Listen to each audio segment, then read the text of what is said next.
Hello, everyone. How are you doing? I am Timber. I am the co-host to He Vibes, She Dance podcast with my co-host, Lady Drasmine. I am talking about this is my solo video, and the topic is spiritual ego, bypassing, and cultural appropriation. So, I'm going to jump off with spiritual ego. So, years ago, I remember first time I was called out on it. I want to say in my late 20s, maybe early 30s. And I worked at National Jewish Health Hospital, and I was a delivery. So I went to all the different buildings. And so there's 8 different buildings, scientists, doctors, all the things. So one of my good friends, an older woman, her name was Jean, and she was part of a shamanic group, and she did some healing work on me and whatnot, and helped me with a lot of things back when I didn't even know what was going on. She helped take off layers of past lives and helped clean me up when I needed it. But she was listening to me talk one day, and I remember her saying, you need to really be careful because you are deeply into this spiritual ego. And I'm like, so I instantly got defensive, of course. And I was like, what are you talking about? So anyway, I tapped in and I talked to her, and she explained it to me in a way that it made sense. Because I was getting to the point to where I was young, we're young. Our egos are like, we know everything. We know all the things. So I was very judgmental. Most of my life, I've been really judgmental with religious people and rich people. One, I grew up very, very poor, and I haven't met a whole lot of rich people that are actually really kind and good-hearted and doing well. They're out there. I know they're out there. Just like Christians, there's good Christians out there. But a lot of them I have a hard time with because they just don't walk the walk, or they talk the talk, but they don't walk the walk. You know what I mean? So that being said, the spiritual ego, she called me out on just being like, you act and you speak like you're above everybody else. Like you know something that they don't know. She's like, it may be true that you do see things differently and you have a different perspective and you're more expanded. However, those people that are where they're at, they all chose to be where they're at for a reason. And to not bring my judgments and my ego in. And that's been a battle my whole life, honestly. I mean, I still battle with it sometimes. I go to places, and when I get religious people, they're like right up in my face being like, you need Jesus, you need the Bible, you need this. I'm just like, I want to throat punch them. And that's just me. I'm just like, dude, get out of my face. I don't want to listen to what you have to say. Like, I don't come up to you and be like, yo, have you talked about sacred geometry lately? What do you know about Atlantis? What do you know about spiritual this, spiritual that? I don't know. So it's just like, I don't know. Here I am making videos. But be making videos. If you choose to listen to this, awesome. If you don't, awesome. It's not a big deal. I'm not pushing this on you. I'm just speaking from my own experiences where they're pushing it on you. And I have a problem with that. So to me, that is spiritual ego. They're basically coming up being like, my way is the right way and yours isn't, and you're going to hell. So either you jump on board or not. Hey, look who's coming to visit us. Look at little red girl. Hi, baby. How you doing? You gonna come help me with my podcast? You just did. Look how cute she is, everyone. Cutest cross-eyed girl you'll ever meet. She's my girl. So, yeah, to me, that's bypassing in a major way. I was doing it with them, and she called me out on that. So it's like I've been working on for years, understanding that people are where they're at for a reason, and to do my best not to judge them and be like, well, you're sheep. You're just following what you're being told, blah, blah, blah. That's not wisdom, and that's judgment too. And again, spiritual ego. So you got to be careful. It's tricky, but most religious people will not even realize that they're in spiritual ego. In their mind, they're like, I know the truth. I know this. I'm speaking it because I want to just save everybody. Cool. But the thing is that, even in that community, everyone who reads the Bible gets something different every time they read it, because you're never the same human. You're constantly shifting and evolving and expanding and contracting, all the things. We go through things in life. So you'll hear once or 3 times, you're like, and then all of a sudden you go through some things and you hear it and you're like, whoa, that lands. That's what I needed. That was the medicine I needed. So when it comes to spiritual ego, it's a tricky thing, but it's true. It's there. And I see it in a lot of the communities, and it's very present all over the place. I'm in Arizona right now, and when I go to like Friday art walks, or I go downtown Phoenix and stuff, or even when I'm at the gym, like I'd say probably more than 85% of the people there wear the cross, or they're wearing religious like workout shirts and stuff. It's all over the place. But it's like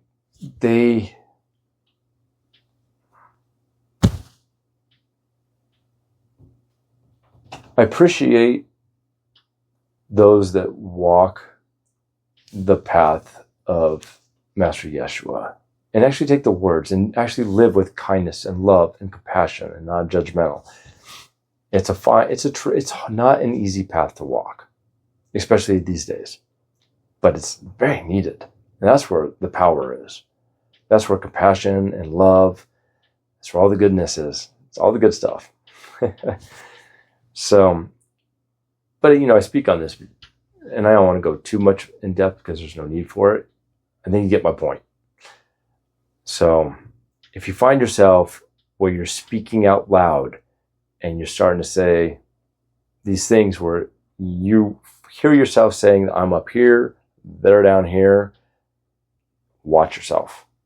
And I like I said, I'm still doing the work. I'm still doing it too. Because they come at me and I'll be like, and they're like, have you heard blah, blah, blah, blah, blah? And I'm like, dude, don't. I meditate and I connect and talk to Master Yeshua, Master Mary every day, all the time. Like they talk to me. I hear them, I talk to them, and they are nothing like what is said in the Bible. FYI. Similar, but not.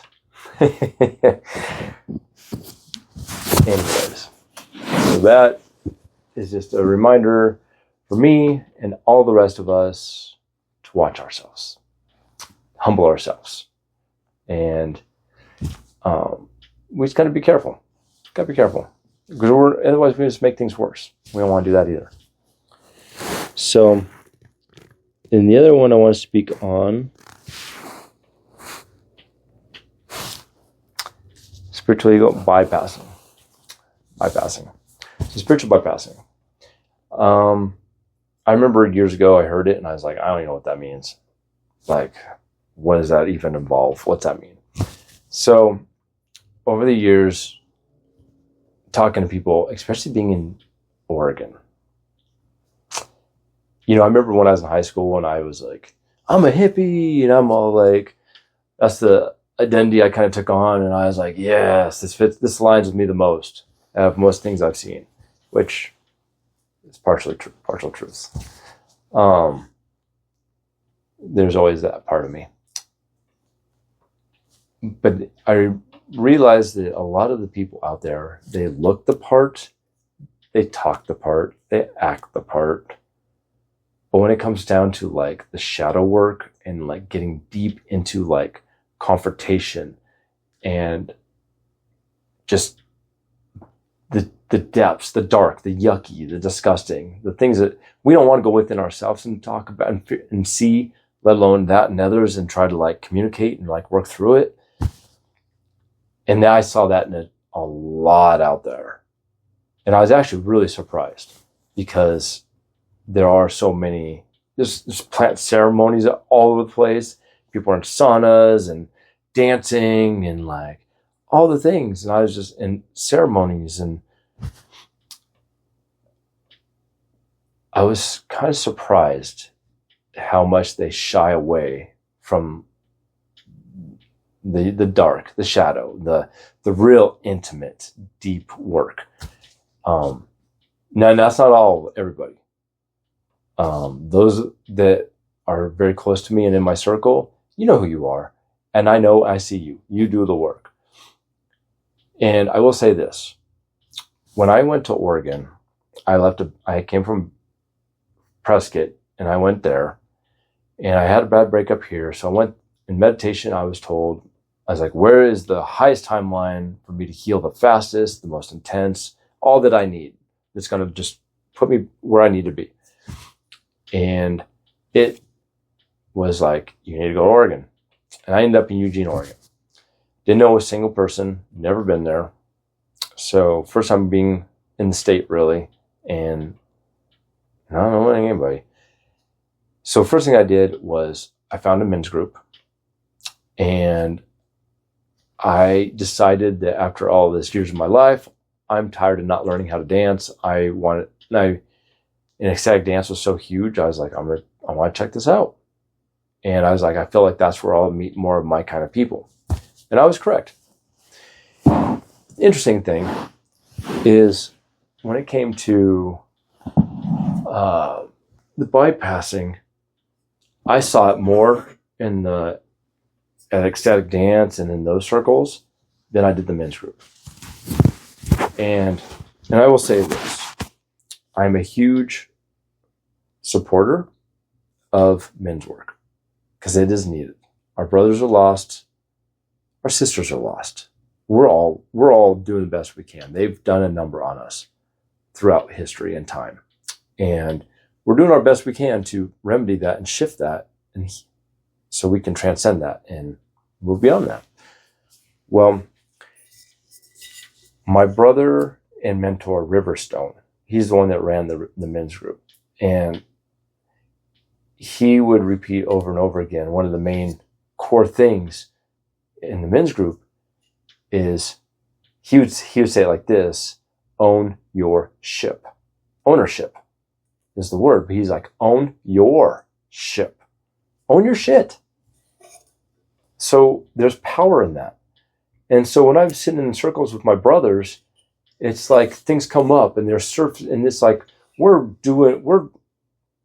there to dive deep and to really figure out why we're hurting. Where's the pain? How do we move through it? How do we find our voice? How do we rediscover what it means to be a man in this time? So we're like in there doing that work. We're crying, we're yelling, we're like moving, we're doing the things that we need to express and to find our voice, find our truth, find our hearts. And there was so much shadow work on that. It was like implied. It's like, yo, if you can't bring your shadow work in here and really do the work, you're kind of wasting your time. But at the same time, people are on different levels. Some people are just like, they need that like slowness of just being present, being in the environment. I get that. And I honor that. But in the other communities, it's like, I was just mind blown by the lack of communication and going in depth with things out there. I really was surprised. And again, it's not everybody. You know, my brothers in the it's called the Wolf Pack, and highly support them, highly love them. Riverstone's a mentor of mine, and one day, if and when I decide to start another men's group, he is definitely not only one of my biggest supporters, but like I can go to him and help me, and he can help me build and create a very solid foundation I learned a lot. But anyways, so spiritual bypassing. And you know what, I would see it in just unique ways. And the thing is, the truth is with bypassing is there's not one human on this planet that doesn't have some kind of trauma. I mean, we've gained it from when we were little children to the present moment. Like, and sometimes we don't even remember where the traumas came from or why we have them until a situation happens, and we're like, we act a certain way, and we're like, why did I just react like that? Why did I get so defensive over that? This doesn't make sense. And it's just like doing the work to figure out where that origin came from.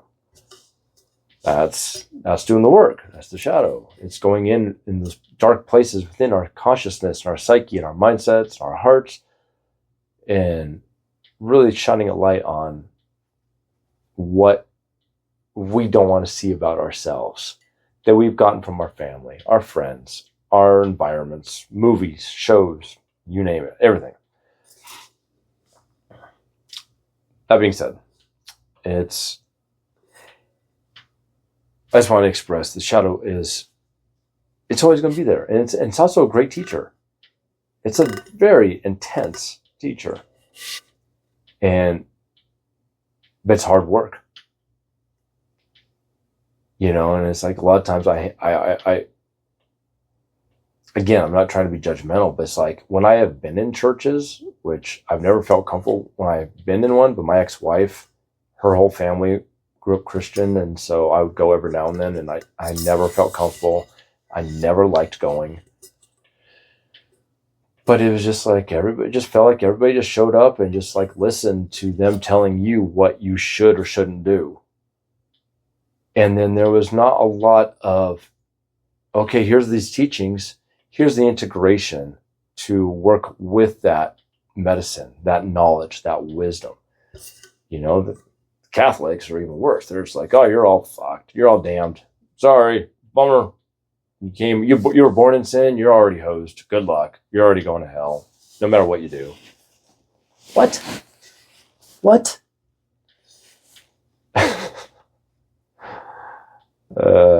Creator is not like that. So it's just, but growing up in being in those environments, it's easy. They show up and they do what they're told, and they can go and just still be horrible human beings. And not all of them are like that. Again, not everyone is like that. There are those that will study and read and do the internal and be like, well, how do I speak? How do I act? What do I do? Do I do this? Do I show up enough? Do I serve enough? Do I blah, blah, blah, blah? So I tip my ponytail to those that do, because that is not an easy path to walk, especially in today's times. So to those, I tip my ponytail to you.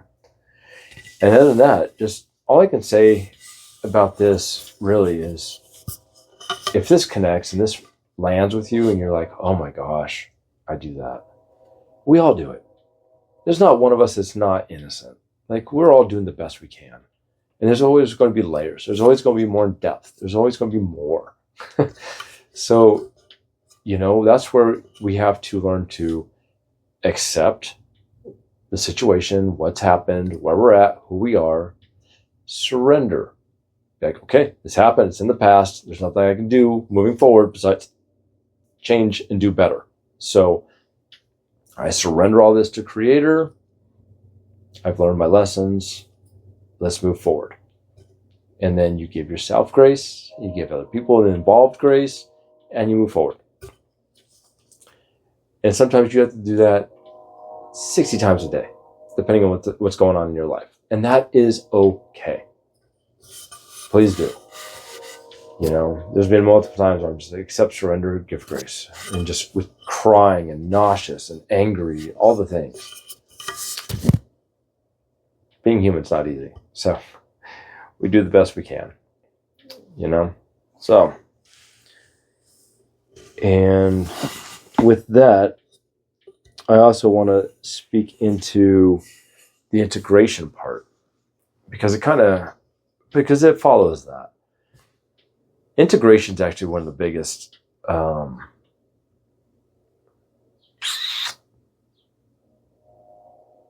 biggest issues I've seen in a lot of the spiritual community, especially in plant ceremonies and other ceremonies. It's like you go to the event and you have this weekend thing and you're like, wow, it's amazing. I learned so much. I cried. I puked. I shit. I did all these things. I expanded. That's amazing. But the real medicine is the integration process afterwards. Because what you just did is you just shifted your consciousness. You shifted your perspective, how you see things, how you react, how you feel in your body, all the things that just totally just shifted in your consciousness and in your being, which will cause a domino effect with all the other things within yourself that is attached to that you don't even realize it's attached to it. It's like a spider web. You know, you have like the main thought and then it just branches and connects to all these different other thoughts, feels, emotions. So it's just like, it's when you take, especially a big chunk of the middle, then all these other things are just like falling around and they're just like freaking out. They're like, whoa, what just happened? So that's when you need integration. You need assistance. You need people that can hold space for you. You need people that can check in on you. You need to be able to have access to be like, to get a hold of the shaman or whatever, whoever was running it, and to connect with them and be like, yo, it's been a few days, it's been a week.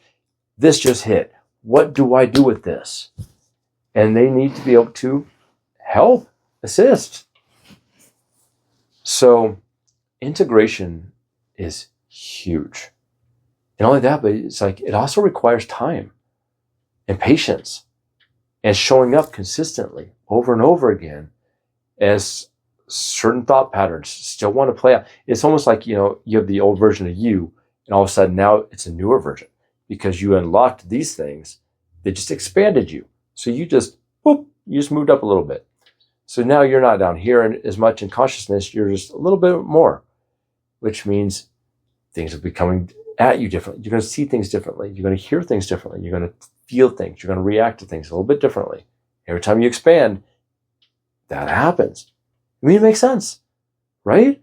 Like if you were to go and just like literally just be like, one day wake up and be like, you know what? I'm going to donate all my clothes, every single clothing I have, and get all brand new clothes in a totally different style. I'm going to cut my hair. I'm going to do all these things and just complete makeover. You know what I mean? Like, yeah, you're going to have that subtle impact, but you're going to have to still integrate even that. You're going to have to get used to how people treat you in public, how people talk to you, how you even see yourself, how you feel in these new clothes. Do you miss the old clothes? What's your attachments to the old? And it just keeps going and going. There's a lot to unpack. So we need to give ourselves grace, but we have to show up and we have to be willing to understand that it takes time. Some big things may shift instantly, but the integration isn't always so fast. And that's where the medicine is. That's where we grow the most. That's what really helps us anchor in, because you have to process. You have to feel all those feels and those thoughts, and you have to be aware of them and feel them and connect with them and be like, is this true? Does this still align with me? Or is this, oh wait, this is an old story that my parents told me, or I learned this in school and it doesn't apply to me anymore. So it's like, what do you do with that?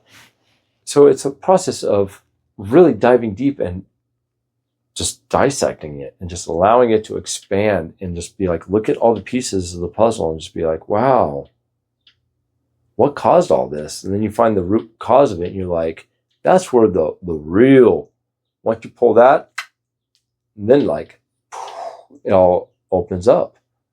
And then it creates more space for you to expand into, which is a beautiful thing. So that is what I want to talk about with the bypassing, is just be careful and don't bypass it. You know, it's part of the journey. If you try to jump too far ahead, you're missing out on all the medicine and you're not going to be ready. You know, it'd be like almost another analogy that's one of the easier ones, I think, would be like you just sign up for a 10K marathon race, right? You're like, well, I haven't ran in 10 years, but I'm going to do this race. You know what? I just signed up for it. It's tomorrow. I just decided I'm just going to do it because I just feel called to do it. Even though you have not trained, you've not done anything. That is going to be a shock to your system. Trying to do a 10K race if you haven't ran in 10 years. You haven't trained. You don't even have the right equipment. You don't even have the right running shoes. But you're like, you know what? I did. I decided this weekend, so we're going to go do it. Same principle. Yeah, you can do powerful ceremonies and things in a quick time frame, but it's the process afterwards. So, okay, did you get my point? You hear me? Okay, so, and then, bypassing. I also want to bring back just the ownership part, and it's like, again, own your ship, own your stuff. That helps with bypassing a lot because you own your things. You own what you speak, you say, you hear, you react to. You know what I'm saying? You're owning it. You own your stuff, your thoughts, your words, your actions, all of it. And you take responsibility for it. Owning it. Humbly. It humbles you. Allow yourself to be humbled. Allow yourself to be humbled. We need more of that. Truly. I've been humbled in so many ways. Me losing half my big toe, that has humbled me in so many ways. It humbles me all the time still. Every now and then I still lose my balance and I fall over in public. It's embarrassing. It's embarrassing when I go to apply for a job and I tell them, hey, by the way, if I'm like falling around or anything, I'm not on drugs, I'm not drunk or anything like that. I just have bad balance. And there's certain workouts I can't do anymore. I walk slower. I walk different than I have the last 46 years of my life. So, but it humbled me. It humbled me in ways I needed to be humbled. And I am always constantly working on finding gratitude for the process and what I've been through. It's made me stronger and a better man, honestly. Although I do miss having my balance and all the things.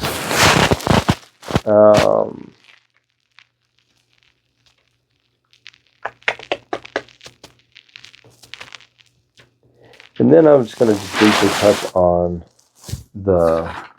I'm reading my notes because it's been a while since I recorded solo and I'm trying to remember everything.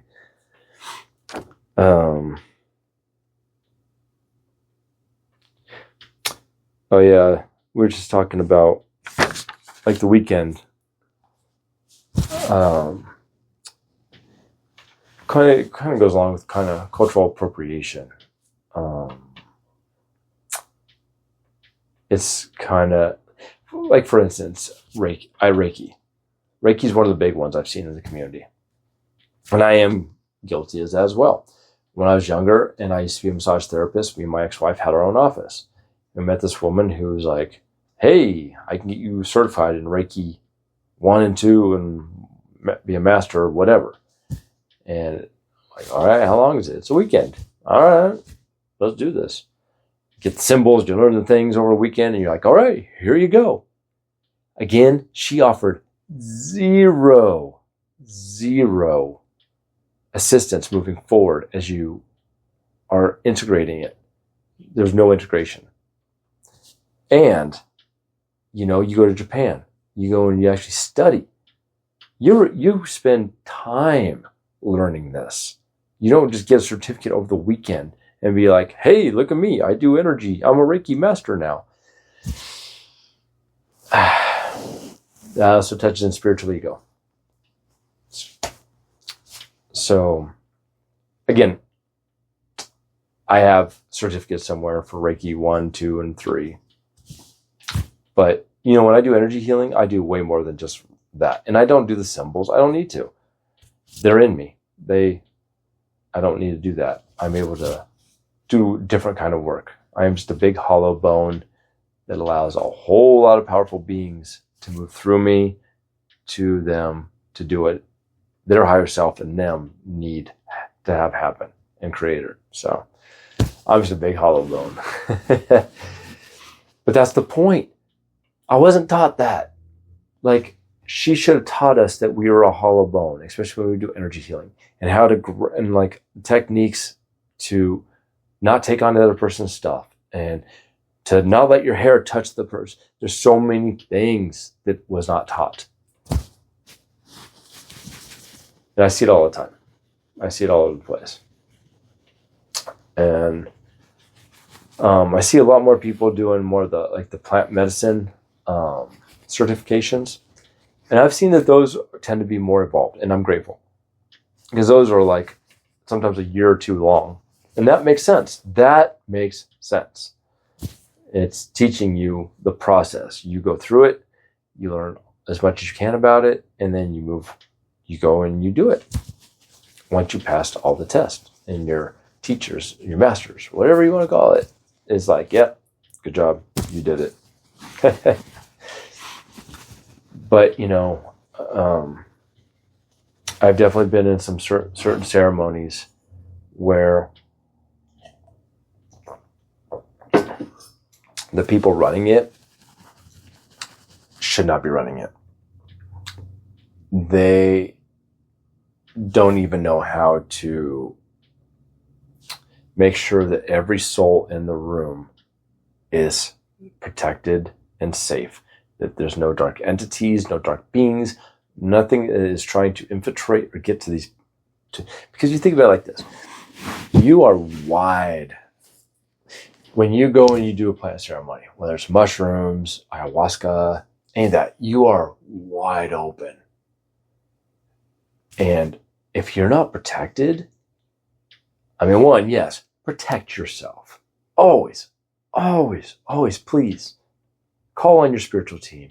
Make sure you are highly protected from anything of lower vibration, entities, dark anything from attacking, infiltrating you, manipulating you, jumping in, just saying. And do the research on the people running the ceremony. Find out who their teachers were. Did they actually learn from those where it came from, the origin, whether it's indigenous tribes in America, South America, Egypt, wherever. Find out more about these people. Because if they can't hold space, then they may be doing more damage than good. And that's part of us being doing the shadow and being able to call out those people that are doing the damage. We need to be able to stand up and say, no. Unless you go and learn more and expand yourself and learn how to remedy these things, you should not be doing this. And I'm not trying to be judgmental or anything. I don't step into shamanism and I don't do those things. If I don't know what I'm doing, I'm not going to act like I do, and I'm not going to, especially when it comes to dealing with people's souls and their spirits and the things around them. I don't mess around with that. If I can't handle something, I'm going to be like, I'm sorry, I can't assist you, but I do know someone that can.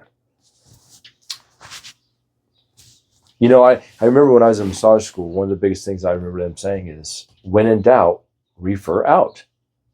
Which means if you don't know, don't act like you know, because you're going to potentially hurt somebody. Instead, just be like, I don't know that, but I do know someone that does. Here's so-and-so's information. We're all in this together. We need to help each other out. So it's taking our egos out of the equation and just doing what is needed the most and the best.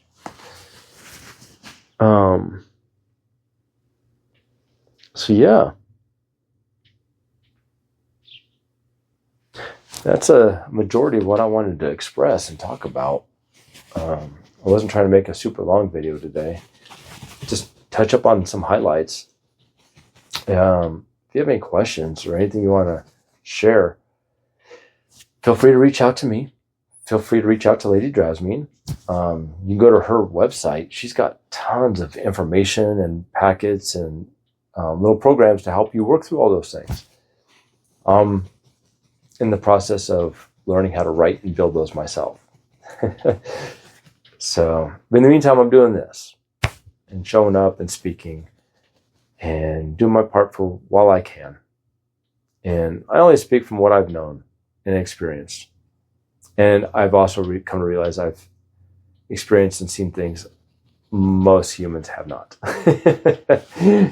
So, and I'm still alive. I don't know how, but here I am. I've been close a few times, but I'm grateful. I am grateful. And I'm still learning. I'm still expanding.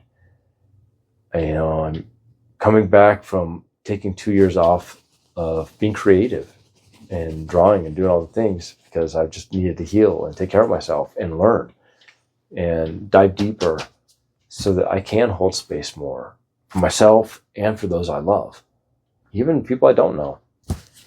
And it's all about expanding, It's just figuring out where we can go. Who else can we be? Like, how can we expand our hearts? How can we live in a heart-led way, authentically? It's always a good question, right? So I appreciate you listening to my podcast, solo video. Thank you for being here. I love you all. I'm wishing you all the best. And remember, especially these days, we are stronger shoulder to shoulder than we are against each other. Do you hear me? Stronger to shoulder than we are against each other. It's time. It's time. So to all my brothers and sisters out there, we got this. We can do this. We can do hard things. And stay tuned till next week for Lady Jasmine to do her solo video on this subject. And then the week after we will do live, and then we will release the next episode. So gratitude, much love, and peace to you all. Mahalo.